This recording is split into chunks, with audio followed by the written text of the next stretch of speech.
18 years లోపు ఉన్న పిల్లలు ఎలాంటి ఫుడ్ తీసుకుంటే వాళ్ళు ఏ విధంగా ఉంటుంది బాడీ అనే దాని గురించి డిస్కస్ చేయబోతున్నాను.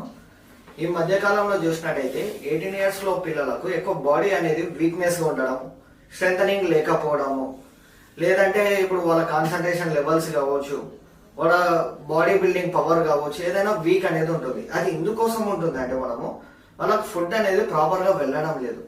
ఒకప్పుడు ఏంటంటే ఫుడ్ పేరెంట్స్ మనకు మంచిగా ఇచ్చేవారు, కానీ ఇప్పుడు ఏమైతుందంటే వాళ్ళ ఆఫీస్ వర్క్ వల్ల కావచ్చు, లేదా వాళ్ళ వర్క్ ప్రెషర్స్, ఫ్యామిలీ ప్రెషర్స్ వల్ల వాళ్ళకి ఫుడ్ వాళ్ళు ఏది అడిగితే అది ఇస్తున్నాం, కానీ అది న్యూట్రియన్స్ ఫుడ్ ఇస్తున్నామా అన్యూట్రియన్స్ ఫుడ్ ఇస్తున్నామా అనేది చూసుకోవట్లేదు. ఇప్పుడు ఏమైందంటే పిల్లలు మ్యాగీ అడిగితే మ్యాగీ ఇవ్వడము, లేదంటే నేను తిన్నానంటే వాటిలో పంపించడము, లేదంటే ఏదైనా ఫోన్ ముందర పెట్టి తినిపించడం, ఇవన్నీ ఎక్కువ జరుగుతుంది.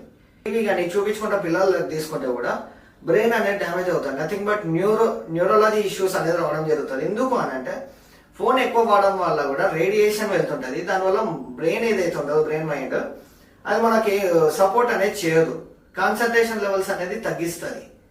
మనం ఏదైనా ఆలోచించాలన్నా, ఏదైనా కొత్తగా రాయాలన్నా కూడా రాయలేము, అంటే సపోర్ట్ అనేది రాదు. అందుకు ఇలాంటి ఫోన్ ఇష్యూ అంటే ఫోన్ దగ్గర పెట్టి ఎప్పుడు కూడా తినిపించకూడదు.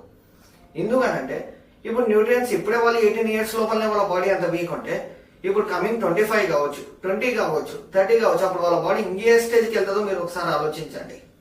ఎందుకనంటే ఎప్పుడైతే మన పిల్లర్ నుంచి ఏ విధంగా అయితే మనం స్ట్రాంగ్ గా బిల్డ్ చేసుకుంటామో అప్పుడే ఆ బిల్డింగ్ అనేది స్ట్రాంగ్ ఉంటుంది.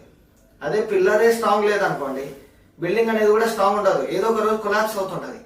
అప్పుడు మన పిల్లలు కూడా అంతే సేమ్. ఎప్పుడైతే న్యూట్రియన్స్ ఫుడ్ వాళ్ళ బాడీకి వెళ్ళలేదు అనుకోండి, వాళ్ళ బాడీ రాబోయే ఏజ్ లో రాబోయే తరాల్లో వాళ్ళ బాడీ వీక్నెస్ ఉంటుంది.